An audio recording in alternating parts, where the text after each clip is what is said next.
అక్కడ ప్రతిపక్ష నాయకుల టెలిఫోన్లు ట్యాపింగ్ చేసినాం. హైదరాబాద్ ఎన్నికల్లో కూడా ఫోన్ చేసినాం. మునుగోడు ఉప ఎన్నికల్లో కూడా ప్రతిపక్షాల నాయకుల ఫోన్లు ట్యాపింగ్ చేసినారని పోలీసు ఉన్నతాధికారులు కూడా అంగీకరించినట్టు అన్ని దినపత్రికల్లో అన్ని టీవీ ఛానళ్ళలో కూడా వార్త వస్తుంది. ఈ మాట ఇవాళ చెప్పలే. దుబ్బాక ఉప ఎన్నిక అయిపోయిన తెల్లారే నేను ఇదే డీజీపీ కార్యాలయానికి వచ్చి నా ఫోన్లు ట్యాప్ చేసిండు. పోలీస్ అధికారుల మీద చర్య తీసుకోమని దరఖాస్తు ఇస్తే ఆ రోజు ప్రభుత్వం స్పందించలేదు. అభినందనలో నవంబర్ 2020లో నా ఫోన్లు, నా కుటుంబ సభ్యుల ఫోన్లు విన్నారని నేను ఏదైతే ఆరోపించిందో అదే నిజమని ఇప్పుడు జరుగుతున్నటువంటి టెలిఫోన్ ట్యాపింగ్ చేస్తూ బయటకు. కాబట్టి నేను మీ ద్వారా రాష్ట్ర ముఖ్యమంత్రి గారికి తెలంగాణ యొక్క చీఫ్ జస్టిస్ రెండు విషయాలు డిమాండ్ చేశాను. ఒకటి, అప్పటి ముఖ్యమంత్రి చంద్రశేఖరరావు ప్రమేయం లేకుండా ఏ పోలీసు కూడా టెలిఫోన్ ట్యాపింగ్ చేయాలి. అప్పుడు దుబ్బాక ఉప ఎన్నికల్లో మా దుబ్బాకకు ఇన్ఛార్జిగా పనిచేసింది ఎవరంటే హరీష్ రావు అనేటువంటి మంత్రి. సో ఈ కేసులో మొదటి ముద్దాయి ఎవరు కావాలంటే చంద్రశేఖరరావు మొదటి ముద్దాయి, హరీష్ రావు రెండో ముద్దాయి, మూడో ముద్దాయి అప్పటి మా జిల్లా కలెక్టర్ వెంకట్రామరెడ్డిని మూడో ముద్దాయిగా చేస్తున్నారు. ఈరోజు రాష్ట్ర డీజీపీ గారికి తీసుకున్నాం. కనీసం ఈ రోజైనా ఒక నిష్పక్షపాతమైనటువంటి విచారణ కల్పించడం పోలీసులు. ఎందుకు నిష్పక్షపాతమైనటువంటి మాట ఎందుకు మాట్లాడుతుందంటే నాకైతే ఒకటి, మీకైతే ఒకటే చూడండి. 2020 నవంబర్లోనే మీకు అందరు గుర్తుండాలి. బేగంపేటలో ₹1 కోటి పట్టుకొని కార్డు సీజ్ చేసి రఘునందన్ రావుని ఇప్పుడు గౌరవ చెన్నూరు ఎమ్మెల్యే వివేక్ వెంకట స్వామి గారిని కూడా ముద్దాయి చేసి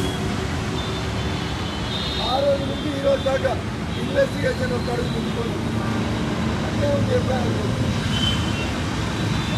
వివేక్ వెంకట స్వామి గారు కాంగ్రెస్ పార్టీ అధికారులు మరణీయులు మునుగోడు ఎన్నికల్లో ఓడిపోయి పైసలు పొందుకుంటా కోమటిరెడ్డి రాజగోపాల్ రెడ్డి గారిని ఆ ఇద్దరిని కూడా నేను అప్పీల్ చేస్తాను. ప్రతిపక్షం కావచ్చు, మీరు చర్యలు తీసుకునేటువంటి పార్టీలో ఉన్నారు, అధికారంలో ఉన్నారు. కాబట్టి మీరు కూడా ఏం చేసుకోవచ్చు అలా పెట్టుకోండి. కేసు ఇన్వెస్టిగేటెడ్ మునుగోడు టాపిక్ కూడా ఇన్వెస్టిగేషన్ జరగాల్సింది. ఒక డిఎస్పీలో, ఇద్దరు అడిషనల్ ఎస్పీలో, ఇంకో ఎస్పీలో అరెస్ట్ చేసి కేసు ముగించొద్దని నేను పోలీస్ అధికారులకు విజ్ఞప్తి చేస్తా ఉన్నాను. అప్పటి డీజీపీ ఎవరైతే ఇన్స్ట్రుమెంట్స్ కొన్నాడో ఎవరు కొన్నారు, ఏ దేశంలో కొన్నారు, ఎన్ని పైసలకు కొన్నారు, కొనేతందుకు అమెరికా పోయినా డిఎస్పీ ఎవరు, కొనేతందుకు అమెరికా పోయినా ఆ డిఎస్పీతో పాటు పోయినా అప్పటి డీజీపీ పిఏ ఎవరు.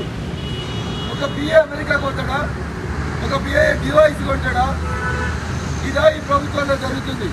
1200 మంది పిల్లలను చచ్చిపోయి తెచ్చుకున్న తెలంగాణలో మా ఆత్మాభిమానాన్ని కాదని తెలంగాణ ఉద్యమకారుల ఫోన్లో ట్యాపింగ్ చేసినటువంటి చంద్రశేఖరరావు, హరీష్ రావు, కేటీఆర్, జోగినిపల్లి సంతోషనే ఈ దుర్మార్గులని వెంటనే ముద్దాయిగా చేసి రిమాండ్ చేయించారని చెప్పి నేను రాష్ట్ర డీజీపీ వారి నమ్మకం ఉంది. తెలంగాణ పోలీసులు మంచిగా పనిచేస్తారని, డీజీపీ గారు కూడా నిష్పక్షపాతంగా విచారణ చేస్తారని నేను నమ్ముతున్నాను. మా ఎఫ్ఐఆర్ నవంబర్ 2020 చంద్రశేఖరరావు, హరీష్ రావు, వెంకట్రామరెడ్డిల మీద సెపరేట్ ఎఫ్ఐఆర్ చేసి ఇన్వెస్టిగేషన్ చేయాలని అడిగిన చేస్తారనే నమ్మకం నాకుంది. నిన్న నారాగానే ఇంకో తెలంగాణ ఉద్యమకారుడు ఎన్ఎం శ్రీనివాస్ రెడ్డి కూడా దరఖాస్తు ఇచ్చిపోయింది. ఇక ఇంకో బాధితుడు మహేశ్వరం నుంచి పోటీ చేసిండు, సబితా ఇందిరారెడ్డి కూడా పోటీ చేసిండు, మా పార్టీకి వెళ్ళి పోటీ చేసిండు, అందెల శ్రీరాములు అని బీజేపీకి వెళ్ళి పోటీ చేసిండు. 2 సార్లు మహేశ్వరంలో సబితా ఇందిరారెడ్డి గట్టి పోటీ ఇచ్చిండు. ఇట్లా మా అందరి కోర్టు ట్యాప్ చేసింది. కాబట్టి ఒక్కొక్క కేసుకి ఒక్కొక్క ప్రత్యేకంగా కట్టుబడి నేను ఈజీగానే సరిగ్గా చేస్తున్నాను. మా మాట మన్నించి సెక్రటరీ కట్టి ముద్దాయిలను అరెస్ట్ చేస్తారని నాకు విశ్వాసం ఉంది. ఒకవేళ మా నమ్మకాన్ని పోలీస్ శాఖ పంపు చేస్తే ఇంకో విషయం కూడా తెలుస్తుంది. కొందరు జడ్జిల ఫోన్లు కూడా ఇన్నారన్న ఈసారి హైకోర్టు జడ్జిల ఫోన్లు కూడా ఇన్నారంట. అందుకని కొద్దిగా సుప్రీంకోర్టు చీఫ్ జస్టిస్ వస్తున్నారు. 5 గంటలకు తెలంగాణ పెడుతుంది. హైకోర్టు బంగ్లాకి పూర్తి చేస్తారు. తెలుగు మాట్లాడే మా తెలంగాణ జడ్జిలారా ఆ సుప్రీంకోర్టు చీఫ్ జస్టిస్ అని చెప్పింది. ఈ జడ్జీల ఫోన్లు కూడా కొంతమంది చంద్రశేఖరరావు ఆదేశాల మేరకు పోలీసు వాళ్ళు ఇద్దరు. కాబట్టి now my sincere request to the Honorable Chief Justice of India, illegal tapping is done in Telangana. This is not only the allegation of Raghunath Rao. This was the allegation of Andhra Pradesh Chief Minister Mr. Nara Chandrababu Naidu also.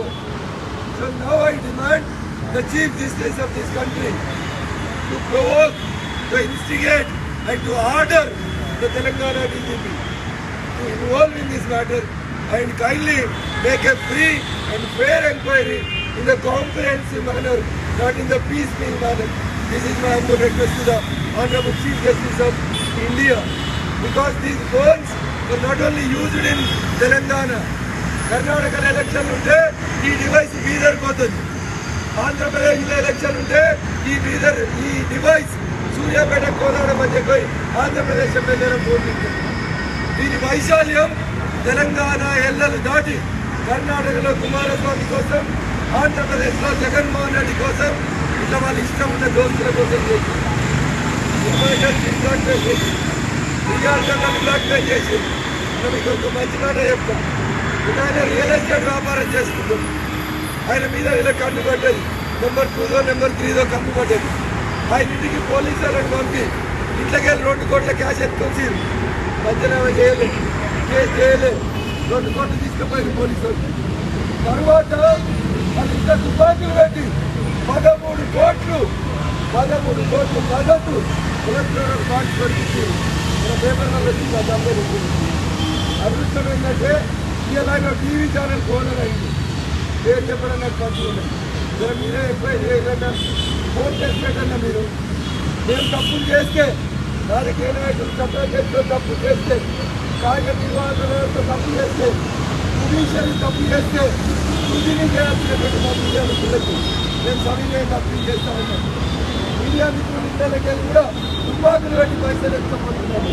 అందుకని ఒకసారి దయచేసి ఆలోచించి మా TV channel యజమాని కూడా దయచేసి వెంటనే complaint ఇవ్వాలని రేపు కంప్లైంట్ ఇవ్వాలని నేను వారికి కూడా అప్పీల్ చేస్తా ఉన్నాను. ఇంకో 4 రోజులు చూస్తా. ఆయన ముందుకు రాకపోతే ఆయన పేరు కూడా నేను బయటపెట్టాను. టీవీ ఛానల్ పేరిట హరీష్ రావు అనేటువంటి బినామీ ఒక టీవీ ఛానల్ వాళ్ళ దగ్గర ఉంటాయండి. పోలీసులు రికార్డు చేసినటువంటి సీడీలు ఒక టీవీ ఛానల్ ఎట్లా దొరుకుతాయి? ఎందుకు సీజ్ చేయొద్దు మీ ఛానల్? ఎందుకు రిమాండ్ చేయొద్దు? మీకు ఏం చేస్తారు పోలీసు వాళ్ళు? 100 రూపాయలు దొంగతనం చేస్తే ఎక్కువ చేస్తారు కదా లాకప్లో. ఇల్లీగల్గా రికార్డు చేసినటువంటి సీడీలు, డివైసులు ఒక టీవీ ఛానల్లో దొరికితే ఏం చేస్తుంది తెలంగాణ పోలీస్?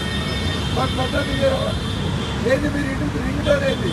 భద్రత మాదే, బాధ్యత మాదే. అయ్యా డీజీపీ గారు, మాకు భద్రత ఇవ్వండి, మాకు బాధ్యత తీసుకోండి. ముద్దాయిల్ని అరెస్ట్ చేయండి, ఎఫ్ఐఆర్లు రిజిస్టర్ చేయండి. చేయకపోతే కోర్టును ఆశ్రయిస్తాం, లీగల్ రెమెడీ తీసుకుంటామని చెప్పి ఈ సందర్భంగా తెలియజేస్తాం.